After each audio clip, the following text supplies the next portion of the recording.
This is a guide on replacing the front glass digitizer and the LCD on the Apple iPad mini. Make sure to turn off the device by holding the power button at the top and confirming the shutdown on screen. The front glass, which is also the touch-sensitive digitizer, is glued on and requires some heating prior to opening. Using a heat gun or a hairdryer, thoroughly warm up the edges of the front glass. Make sure to be consistent and go around the entire perimeter. Focusing heat on one point for too long may cause further damage to the glass or the LCD underneath.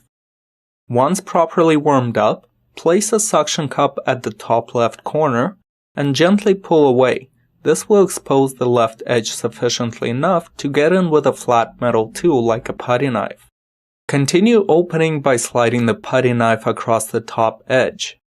It is advised to use the heat gun to keep the glue soft as you move along the edge with the putty knife.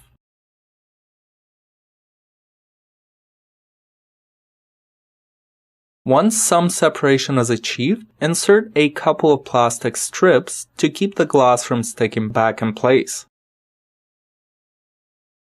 A plastic pick is also useful to keep the glass open. Don't use a screwdriver in place of a plastic pick unless your glass is already broken. Once the top edge is separated, insert your fingers at the top and gently leverage the glass open while constantly applying heat for easier separation. Do not separate the glass completely as it is still connected on the bottom.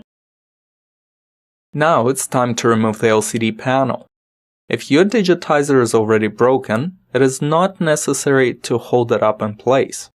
Remove 4 LCD screws, 1 in each corner, with the final screw being obstructed by some foamy insulation. Then, using the putty knife, gently lift the LCD up from the top, but keep the bottom edge down. There is a metal separator plate, which is secured with 16 tiny screws, 8 on each side. They need to be removed in order to disconnect the LCD and the digitizer. Remove all 8 identical tiny screws on the left side, then 2 more larger screws on the right side, followed by 6 tiny screws. Then, remove the metal separator. Underneath, there will be another metal plate secured by 3 screws. It needs to be removed in order to disconnect the LCD and the digitizer.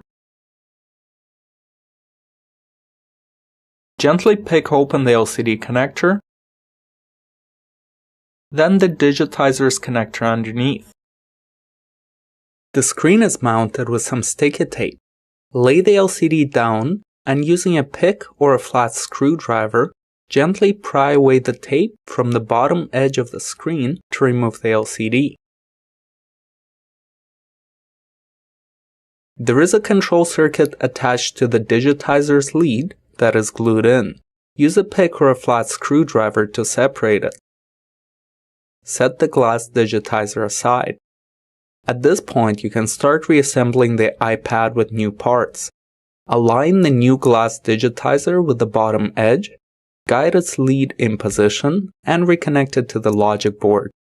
Take out the new screen and reconnect it to the logic board. Align the screen with the bottom edge and gently set it down to reapply the mounting tape. Reattach the metal plate and secure it with 3 screws. Replace the metal separator and secure the 2 larger screws first, then the rest of the 14 tiny screws all around.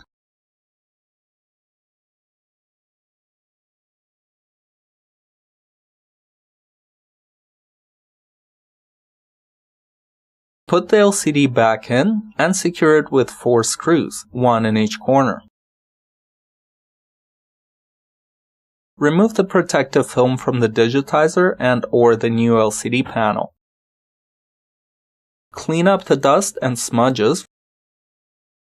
Once the surfaces are clean and dust-free, quickly close the digitizer, making sure it is properly aligned. Apply some heat to reactivate the glue. Use a paper towel and massage the glass back in place. At this point, you can test the iPad by pressing the power button at the top. If the Apple logo appears and the device responds to your touch, everything is working correctly. Shut down by holding the power button and confirming the shutdown on screen, and you're done. Tools needed for this repair are a heat gun or a hairdryer, a couple of plastic picks, flat metal or plastic tool like a putty knife, a small Phillips screwdriver, and a metal pick. A suction cup is also recommended for keeping the aluminum edges ding-free.